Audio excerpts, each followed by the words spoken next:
नमस्कार, मैं हूं डॉक्टर पायल रघुवंशी और आज हम बात करेंगे महिलाओं में एक बहुत ही कॉमन प्रॉब्लम के बारे में जो है यूटीआई यानी महिलाओं में यूरिन या पेशाब का इन्फेक्शन, पेशाब के मार्ग का इन्फेक्शन, यूरिनरी ट्रैक्ट इन्फेक्शन। इसको हम कैसे जानेंगे?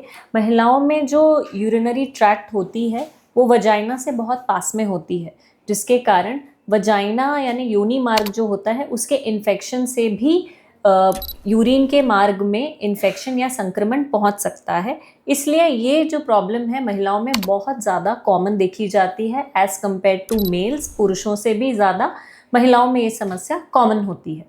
तो आज हम जानेंगे कि मूत्र मार्ग यानी कि यूरिन का इन्फेक्शन कैसे होता है, इसके क्या लक्षण होते हैं, क्या इसके कॉजेज़ हैं यानी इसका क्या कारण है और इससे बचने के लिए क्या उपाय किए जा सकते हैं। तो सबसे पहले हम समझेंगे urinary tract infection. Urinary tract मतलब यूरिन का जो मार्ग है वो वहाँ से ब्लैडर यानी पेशाब की थैली से यूरेटर के द्वारा यूरिन जो होती है किडनी से आती है। तो ये चारों सिस्टम में यदि कोई भी तरीका का इन्फेक्शन होगा तो उसे यूरिनरी ट्रैक्ट इन्फेक्शन कहा जाता है। यूरिनरी ट्रैक्ट इन्फेक्शन क्या होता है? जब यूरिनरी ट्रैक्ट का बैक्टीरिया से संक्रमण ज़्यादा हो जाता है तब उसे हम यूरिनरी ट्रैक्ट इन्फेक्शन कहते हैं। अब इसके क्या कॉजेज़ होते हैं? जनरली टीनेज लड़कियों में यानी जब लड़कियां सेक्सुअली एक्टिव होती हैं या शादी के बाद सेक्सुअल इंटरकोर्स के बाद यूरिन इन्फेक्शन बहुत ज़्यादा कॉमन होते हैं। दूसरा, डायबिटिक पेशेंट्स में जिनमें ब्लड की शुगर मात्रा ज़्यादा होती है उनमें भी यूरिनरी ट्रैक्ट इन्फेक्शंस कॉमन होते हैं क्योंकि blood bacterial infection diabetic patients में ज़्यादा देखे जाते हैं। तीसरा, गर्भावस्था में हमारे जो हॉर्मोन्स हैं उनके कारण से, जो प्रोजेस्टेरोन हार्मोन के कारण सारी मसल्स रिलैक्स हो जाती हैं, जिसके कारण से बैक्टीरिया वहाँ पे संक्रमण उनका बढ़ सकता है। दूसरा कारण है प्रेगनेंसी में जो इम्यूनिटी है वो कम होती है तो बॉडी में कोई भी इन्फेक्शन जल्दी हो सकता है। चौथा कारण है पब्लिक टॉयलेट्स। यदि आप बहुत बार पब्लिक टॉयलेट्स यूज़ करते हैं जो क्लीन नहीं होते हैं, टॉयलेट सीट क्लीन नहीं होती है, तो वो भी यूरिनरी ट्रैक्ट इन्फेक्शन का एक कॉज हो सकते हैं। पांचवा है आजकल बहुत ज़्यादा केमिकल्स, ल्यूब्रिकेंट्स या इंटीमेट वॉशेस जो यूज़ करते हैं।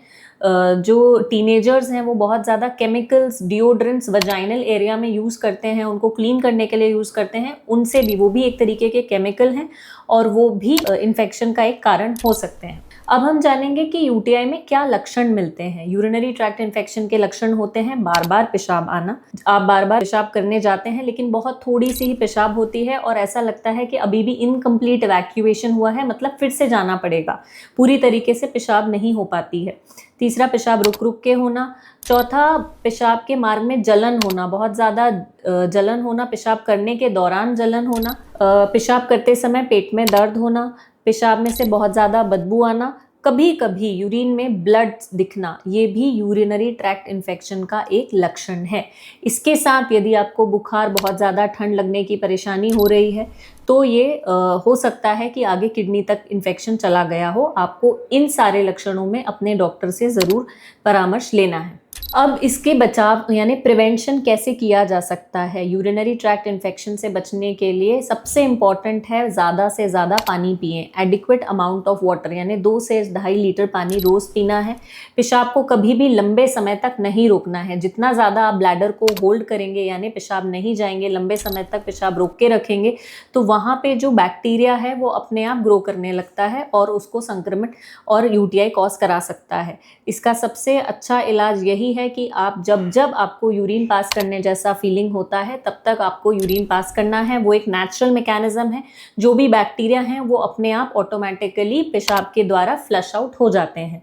चौथी चीज़ है, जो बहुत इंटीमेट वॉशेस हैं, केमिकल्स हैं, डिओड्रेंट्स हैं, वजाइना को क्लीन करने के लिए यूज़ किए जाते हैं, वो नहीं यूज़ करने हैं। पांचवी चीज़, कॉटन के यानी सूती कपड़े के ही अंडरगारमेंट्स पहनने हैं जो धूप में सूखे हुए होने चाहिए। सिंथेटिक वेयर्स अवॉइड करना है। जब भी आप सेक्सुअल इंटरकोर्स रखते हैं तो आपको सेक्सुअल इंटरकोर्स के बाद यूरिन ज़रूर से ब्लैडर ड्रेन करना है यानी यूरिन पास करना ज़रूरी है।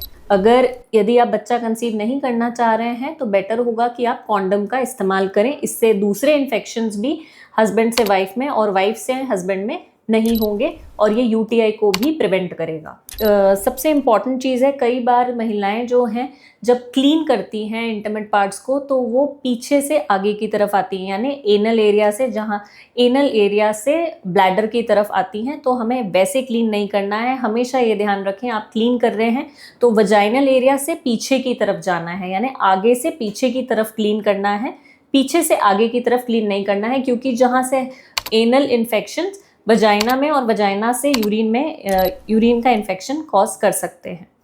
आशा करती हूँ यूरिनरी ट्रैक्ट इन्फेक्शंस से रिलेटेड ये वीडियो आपको समझ आया होगा। इसे पसंद करने पर इसे लाइक, सब्सक्राइब और शेयर ज़रूर करें। Thank you.